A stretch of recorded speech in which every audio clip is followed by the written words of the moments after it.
ఏది దొరికినప్పటికీ కూడా ఈశ్వరానుగ్రహం వల్లే దొరకాలి, అది తెలుసుకో. అందరికీ అన్నీ రావు, ఇది తెలుసుకో.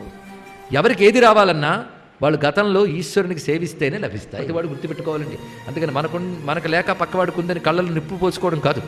అది పొందగలిగే తపస్సు నీకుంటే, ఇదివరకటి పుణ్యం ఉంటే తప్పకుండా వస్తుంది. అంతేకాదు భగవంతునికి అర్పించేదే మనకు లభిస్తుంది.